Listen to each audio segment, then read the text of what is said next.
सुनहरी सी तकदीर किस्मत से किया वादा सच्चा लगता था। एक लड़की थी जिसे पढ़ना लिखना बहुत अच्छा लगता था। ख्वाबों की लड़ाई में कई सारी मुश्किलें झेलती थी।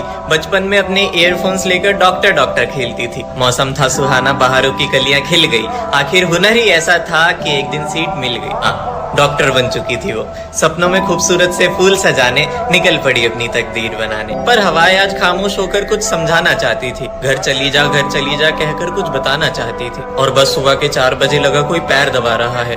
नींद गहरी थी तो लगा सपना आ रहा है। पर जब दास्ता बढ़ा तो नींद उड़ी। आंखें खुली तो सामने उसके चश्मे के शीशे उसकी आंख और अगले ही पल उसके कपड़े फाड़ दिए। वो चीखी चिल्लाई पर लोग सुन नहीं पा रहे थे। काला पर्दा है इस सच्चाई पे। कई सारे राज छिपाकर किताब का वो हिस्सा ही फाड़ दिया। डॉक्टर बनने चली थी ना, लो जान से। हम खामोश नहीं बैठेंगे जब तक उसे इंसाफ न मिल जाए। भेज दो सब। ऊपर पंखा चलता है, नीचे बेबी सोती है। सोते सोते आंख खुली, अचानक कैसे नींद उड़ी। चुपके से एक हाथ आया, अचानक किसी ने सीना दबाया। समझकर सपना करवट बदल ली, फिर किसी ने कमर पकड़ ली। सहमी सी शक्ति नींद से जागी, उठी फटाफट दूर को भागी। नाकाम रही, पकड़ा था कसकर, बड़े से हाथ को मुंह पे रखकर। चिल्लाया तो सीना काट डालूंगा, बताया किसी को तो मार डालूंगा। घर के छोटे राजा की आवाज थी उसके चाचा की। दर्द में सहमी सिसकी सांस रही तड़पती पूरी रात। गिराए आंसू दया न आई, उखड़ा जिस्म न कुछ कर पाए। फिर जब जब चाचा आते थे कहीं दूर छिप जाती थी। पर इज्जत का एक दाग था ऐसा, कभी नहीं कह पाती थी। आज वो एक लड़की सियानी, अनकही उसकी कहानी। किस्सा सबको कैसे बताती, जब याद करके सहम है जाती। दिखाती सीने के घाव गहरे तो उसी की इज्जत उछल जाती। सुनाओ कहानी सबको ये, लड़की को माल नहीं तुम मान समझना। मत सहना जिस्म पे हाथ किसी का, सुन तू अपना ख्याल। बड़े उसूलों से विदा होकर आई थी। बाबुल का घर छोड़कर कई उम्मीदें लेकर आई थी। बड़े नाजों से उसे बड़ा किया था। माँ पा ने हमेशा उससे रानी जैसा बर्ताव किया था। हम सफर भी बड़ा प्यार करने वाला मिला था।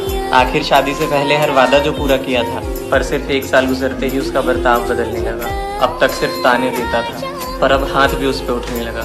पर फिर भी हंसती आवाज लेकर माँ को कह देती थी, हाँ हाँ ठीक है सब। रोज कहती थी अब तो बस, जो हाथ में आए मार देता था। अय्याशी बाहर से करके आता था और रोज एक नया जख्म देता था। मान अस्तित्व सब खो गया था। शहजादा समझा था जिसे वो दरिंदा हो गया था। क्या क्या झेल रही थी वो किसी को बता नहीं पाई। हाँ गलती उसी की थी जो पहले थप्पड़ पे आवाज नहीं उठी। घुट घुट कर जीती जख्मों से वो भरी हुई, नहीं सह पाई। एक दिन हमेशा के लिए चली गई। माना ऑफ शोल्डर पहनेगी तो तेरा कंधा दिखेगा, पर जिसकी नजरें खराब होगी उसे तेरा जिस्म सूट में भी गंदा दिखेगा। तुम लड़की हो, तुम मेकअप करोगी तो गलत बन जाओगी। लोग क्या कहेंगे अगर ऐसे कपड़े पहनकर बाहर जाओगी। तुम्हें पता है इस दुनिया में सबसे सुंदर चीज एक नारी होती है, पर फिर वो हर गाली में शामिल की होती है। और वैसे भी लड़कियां छोटे कपड़े पहनती है ताकि लड़कों की उन पर नजर जाए।